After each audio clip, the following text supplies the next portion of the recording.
Free internet VPN application kana maqaasaat isaatu akkana jira.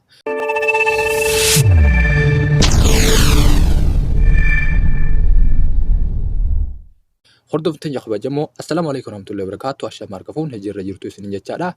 Akkuma yeroo hunda beekamu guyyaarraan guyyatti free internetii fi waan garagaraa isiniif dhiyeessuun kan ni yaadata. Garuu immoo har'as haa ta'u applicationii tokko kan tola dalagu isiniif qabadde dhiyaaddeera. Mee applicationii kun hojjetu moo hin hojjetu akkuma yeroo hundaa isin garsiisaa turetti TikTok dura seennee hoggolaallee akkamiin hojjetu moo hojjetu jennee haalaallu. Fakkeenyaaf kun liiviidha. Kuni liivii TikTok akkuma ilaaltanii jirtan ni hojjeta.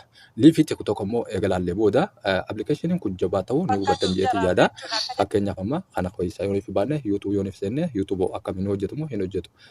Hanju waliin ilaalla. Akkuma ilaaltanii jirtan ni hojjeta YouTube'inis jechuudha. Warra abeebee tufaadhaa balbalti isaanii cufaan. Artistii kiyyaa badhaadhaa.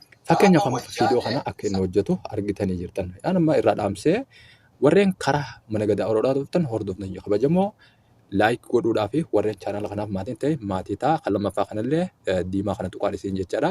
Mee duuba deebinee applicationin kun eessatti maxxansitee jirta kan jiru fi yooniif gaafii ta'e yeroo hundaa'uu teelegiraamaa chaanalaan qaba. Chaanalaa teelegiraamaa gara jalaatti isin maxxansa. Fakkeenyaaf hogguun teelegiraamaa chaanalaa gadaa oroodhaa guusantan yuutuubii kana viidiyoo nama maxxansu gara jalaa yoonii fi diskiriipshinii gara jalaa buutan dhuftanii as seenuu kallattiidhaan dandeessan. Viidiyoo gara jalaatti yeroo hundaa'uu liinkiin isa kana maxxanfamtee waan jirtuuf teelegiraama maxxanfamtee jirti. Amma irratti haadhoonu gadaa oroo lakkoofsa lammaffaa kan jiru gara xumuraatti fakkeenyaaf amma isa kana isirratti gadhooytanii isin ni buufattan. Amma waan bu'ee jiruuf fakkeenyaaf keessoo isaa qofa isin garsiisuudhaan fedha.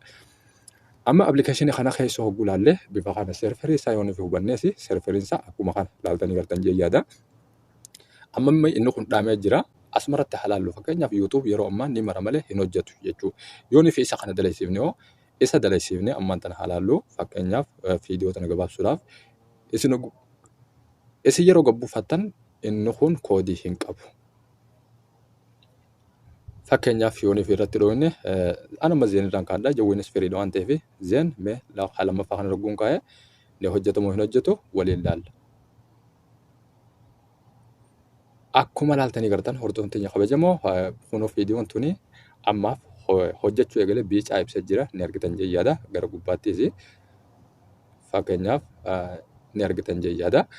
Akkuma kana ammoo deebinee amma YouTube reefuun tanaa hojjechuu dide ni hojjetamoo hin hojjetu irratti dhooyne haalaallu bifuma kanaan kunoo akka hojjetu argitan.